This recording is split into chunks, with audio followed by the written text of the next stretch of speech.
put him in command of the fighting men, which pleased all the people and Saul's servants as well. So, there again, that tells us that David was well liked or well loved by the people that he was associated with and that he mingled with, interacted with. They loved David.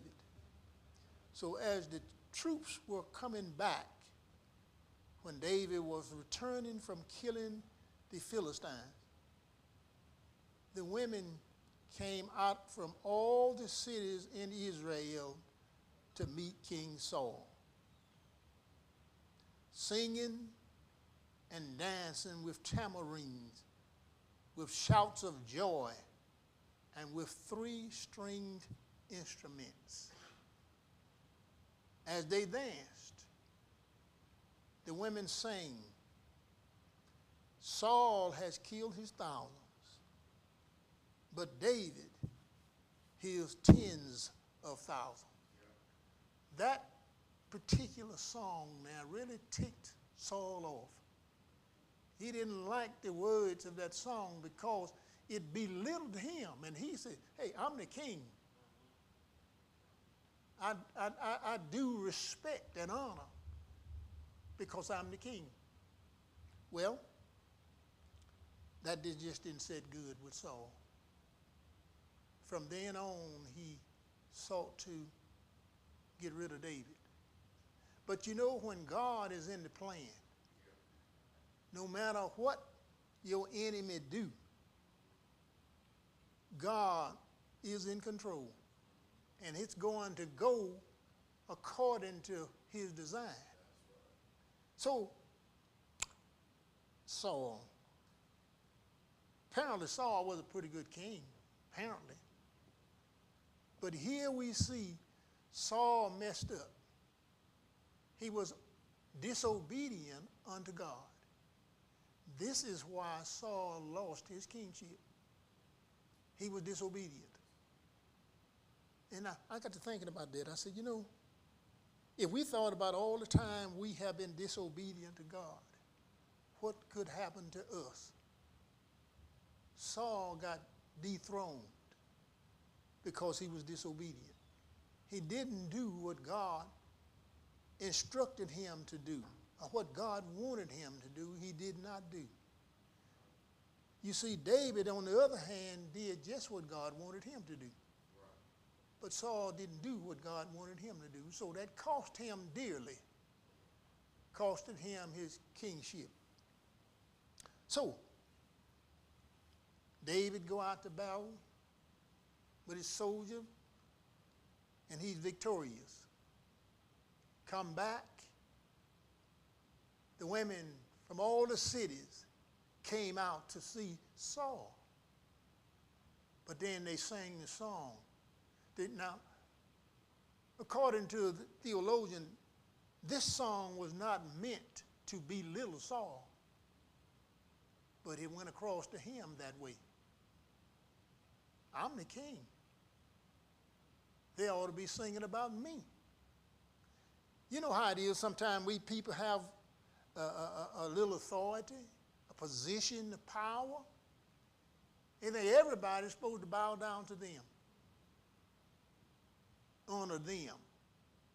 But here we see Saul was disobedient, and it cost him. So that's a lesson in that for us. We can be disobedient unto God, and it'll cost us. It'll cost us dearly. So, David marched out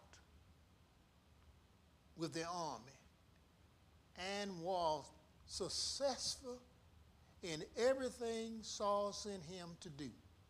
Now, we find out that, you know, after they come back and the women singing this song, Saul killed his thousands, David his tens of thousands. That triggered Saul.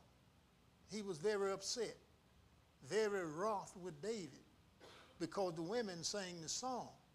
But you see, they didn't realize that God was in this plan.